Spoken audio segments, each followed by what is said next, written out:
બાળકો, તમને વાર્તા સાંભળવી ગમે છે ને? તો હું આજે તમને એક વાર્તા કહું છું. તમે ચકલી જોઈ છે? એ કેવી હોય? નાની નાની. તો હું તમને આજે ચકલીની વાર્તા કહું છું. મારી વાર્તાનું નામ છે બહાદુર ચકલી. એક મોટું ગામ હતું.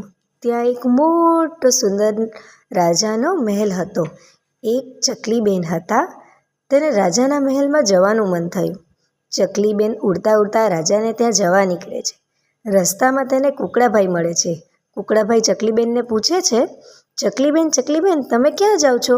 ચકલીબેને કહ્યું, રાજાને ઘરે જાવાજી, ફુવારામાં નાવાજી, દાડમના દાણા ખાવાજી, રાજાની ગાદીએ બેસવાજી.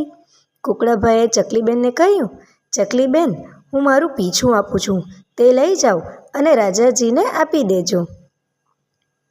ચકલીબેને પીછું લઈને ઉડતા ઉડતા આગળ જાય છે. ચકલીબેન તો ઘાઘરી બનાવીને પહેરીને જાય છે.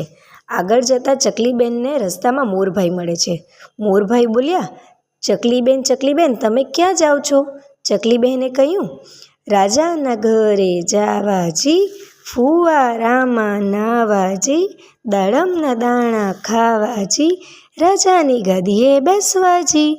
મોરભાઈ તો ચકલીબેનને કહ્યું, હું મારું પીછું આપું છું, તે લઈ જાઓ અને સરસ મજાની ઓઢણી બનાવજો.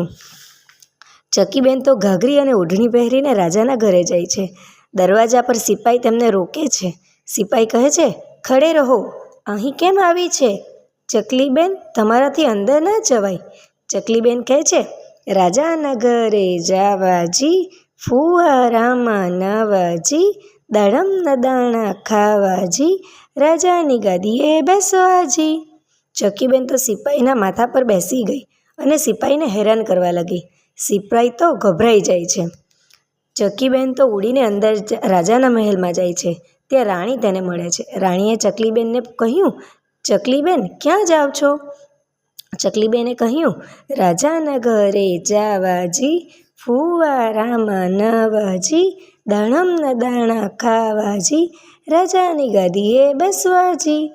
રાણી ખુશ થઈ ગઈ અને ચકલીબેનને નવડાવી, સરસ કપડાં પહેરાવી, દાડમ મીઠાઈ ખવડાવી રાજાની ગાદીએ બેસાડે છે. ચકલીબેન તો ખુશ થઈ ગયા, ખાધું પીધું ને આનંદ કર્યો. સાંજ પડી એટલે ચકલીબેન પાછા પોતાના ઘરે જવા તૈયાર થાય છે. રાજા રાણી તેમને રહેવા માટે કહે છે, પણ ચકલીબેન ના પાડે છે ને કહે છે, હું હવે દરરોજ આવીશ. રાજા રાણી કહે, સારું, અને ચકલીબેન ઉડતા ઉડતા આવે છે. સામે મોરભાઈ અને કુકડાભાઈ મળે છે. ચકલીબેન ગીત ગાતા કહે છે, રાજાને ઘરે ગઈ હતી, દાડમના દાણા ખાધા હતા, ફુવારામાં નાહી હતી, રાજાની ગાદીએ બેઠી હતી. મજા પડી ને બાળકો? આ વાર્તા પરથી આપણને બોધ મળે છે કે આપણે હંમેશા કોઈ પણ પરિસ્થિતિ હોય હાર માનવી જોઈએ નહીં. કોઈ પણ પરિસ્થિતિમાં હિંમતથી આગળ વધવું જોઈએ. Thank you.